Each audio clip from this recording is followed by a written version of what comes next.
ဒီလောက်မဟုတ်အများကြီးတယောက်တည်းဘလို့စားလို့ကုန်ပါလဲနော်အဲ့တော့အားလုံးနဲ့တူတူမျှစားမယ်ဒီကျဲဝကောင်ပေါက်လို့ခေါ်မလားဘလို့လို့ခေါ်မလားအဲ့ဒီကောင်လေးတွေကတော့စားရတဲ့သူတွေကိုပေးပါမယ်ဒီမရွေးရတာရိုးရရမရွေးလေးနော်သူကလေအနံလေးမှုေးပြီးတော့လေစားလို့အရန်ကောင်းတယ်အချို့ပေါ့ပေါ့လေးနဲ့အရသာ၄မျိုးလောက်ရှိရယ်မရွေးမှာတော့မှရွေးချက်စရာအရသာ၄မျိုးရှိပေမဲ့သူမကတော့မင်းကိုမရွေးချယ်ပါဘူးဒါလေးကလည်းအရသာစိတ်လေးနဲ့စားလို့တော့ကောင်းတယ်ကျဲဝဝေဖာလေးမနက်ပိုင်းကော်ဖီတို့လက်ဖေးတို့နဲ့စားရင်ပိုကောင်းမယ်ထင်တယ်အချို့အရသာလည်းတိတ်မကဲဘူးဒါလေးလည်းတလောအလိုင်းပေါ်မှာအရန် trend နေတဲ့မိုချီလေး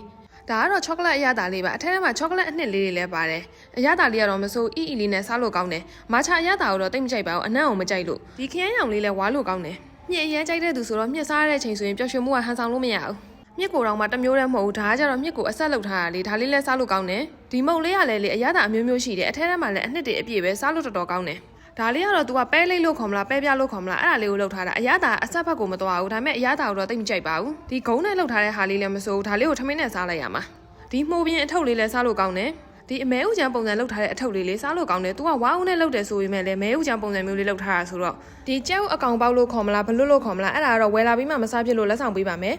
video repost လုပ်ပြီးကြားရရေးခဲ့လို့ရပါတယ်ဒီတစ်မျိုးနဲ့မဟုတ်ဘူးเนาะကျွန်မမှရှိရတခြားမုတ်တွေပါထည့်ပြီးတော့လက်ဆောင်ပေးမှာပါ2ယောက်ပေးပါမယ်ဒီတစ်ခေါက်စားတဲ့မုတ်တွေကတော့ကျွန်မမန်းလေးကနေလှမ်းမာထားတာပါရှိုင်းဆိုတဲ့မုံမျိုးစုံရောင်းဝယ်ရေးရနေပြီးတော့မှာထားတာပါသူ့ရဲ့ဆိုင်လိပ်စာလေးကလမ်း80 10လမ်းနဲ့17လမ်းကြားမှာရှိပါတယ်မှအခုစားခဲ့တဲ့မုတ်တွေလည်းမဟုတ်သူ့စီမှာတရုံမုတ်ရိုးရမုတ်ဗမာမုတ်ရှိသမျှမုတ်တွေတော်တော်ကိုစုံတာတစ်ခုချင်းစီလည်းဝယ်လို့ရတယ်လက်ကားဝယ်ခြင်းလည်းဝယ်လို့ရတယ်စောင့်ကြည့်ပေးလို့ကျေးဇူးပါ bye